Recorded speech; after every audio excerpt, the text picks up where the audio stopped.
Dan Illman, Ashley Mailloux, just a stacked card at Del Mar on Saturday. We've got 3 stakes races, 2 graded. Of course, the Del Mar debutante is the race of the day, but not to be outdone. Let's take a look at the field for the John C. Mabee. Only 6. But this is a very evenly matched group. Even Free and Humble, 15-1 on the morning line. I think you can make a case for any one of these 6 fillies and mares going 9 on the lawn.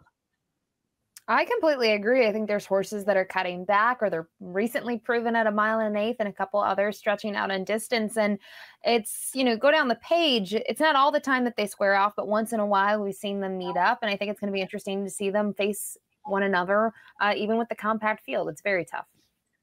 And let's throw up the Timeform US pace projector because there doesn't appear to be a ton of speed in this race. Turner Loose, the number 6, is making her second start of the form cycle. She has been on the lead in the past, but she's far from a burner. Free and Humble is a horse with tactical speed, so is Closing Remarks. Paris Peacock ended up on the lead last time out, but going a much longer distance. So your guess is as good as mine who's going to get to the front. Yeah, I don't really have a strong feeling. And, you can look at last out races and, these times, some of them aren't that far off each other. So I think it's really going to come down to the break and what tactics these jockeys are going to decide to take here, just because it is a compact field. It does change things slightly. Paris Peacock had very good form overseas. She was a group winner going 1.125 miles, and she came over here and went to a really good barn in Tom Proctor, and she's kind of been an in and outer. Her last race on the lead going 1.3 miles, I just think that distance was a little bit too far. I wish I liked her race a little more 2 starts back. Maybe you can make an excuse that it's the layoff. Here's my wacky angle, Ashley. She's getting blinkers on for the first time, and going back and watching some of her races in Europe, she did run with cheek pieces. So the headgear worked well for her there. Yeah, it's a little different, but same sort of idea, right? Obviously, it's a focus thing, if anything. And I agree. I think I would like her a lot more had she raced better in late July at Del Mar. But I actually don't mind, all in all, her performance last time out. It was not a race that had a bunch of pace in it. So they said, you know what? We're just going to go to the front here and see how long we can go. And we've 1.375 is not her distance. So I do think on the cutback, she is intriguing. And she's had some good races where, she's finished second in those 2 back at Tampa and Gulfstream, but overall they were good efforts considering how far she was back early on. So I'm wondering as well if it's a focus thing with the blinkers, and then in terms of tactics, what that's going to do for her. The 2 Free and Humble, sort of an interesting new face into the stakes ranks. Peter Miller dropped her into a maiden claimer, and I think that was the confidence boost that this filly needed because she's now won 2 of her last 3, including this first level allowance going 1 mile at Del Mar. Now, she's got to reel in a loose leader here, but once she eases to the outside and she gets her mind on her business, she readily runs by this horse. This is a good performance. She's upwardly mobile. Now she needs to take another step forward as she steps up in class. I like that when they put the blinkers back on last time out, she was obviously drawn to the inside, but she was involved early and the pace wasn't as slow as she had seen going 1.16 miles, that's for sure. It was certainly a step up in terms of fractions, and I thought she raced very well and just kind of tracked the leader there and made that late move in the stretch to get the job done. I think it's a good performance. Again, though, she's a 3-year-old filly. You look who she's facing in here. She's going to need to take another step forward. Oakhurst is the number 3, and she did some good things when she was with Chad Brown on the East Coast. She's now in the powerhouse D'Amato stable and coming in off a nice win in a second level allowance over course and distance. What I liked about this race was her first start back since February. She saved ground early. The trip worked out. She's able to get to the outside, and she puts in a good, strong run. Considering the layoff, no one would have faulted her if she wound up finishing second or third, but she really finds another gear in the final 70 yards to prevail.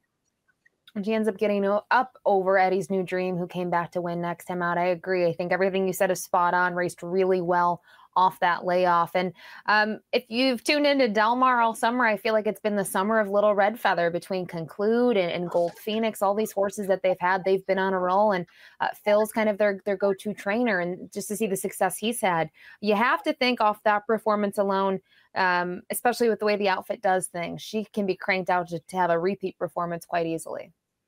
Closing remarks is so consistent. Maybe she's the most consistent middle distance turf horse in this race, and she's coming off a nice win in the yellow ribbon off just a little bit of a layoff. She got a beautiful trip and ride. She saved ground in the pocket most of the way, angled out at just the right juncture to find the split, and she is able to win this race by a neck. It was just a good performance from a mare that we've come to expect nothing but good, rock-solid efforts from.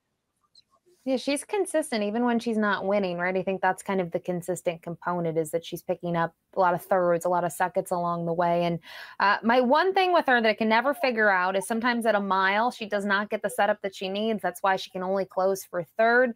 Then you see her most recent performance, you see a mile and a 16th, you think a mile and an eighth is perfect, but she's really just 1 for 6 at the distance. So I think for her, it always comes down to the trip and the setup that she needs to get the job done. But as you said, she will try, and she usually gets to share. Whether it's good enough to win, though, is the question. Really, the major question for the 5 Neige Blanche, it's not about quality. She has got plenty of that. She wins lots of races. It's distance.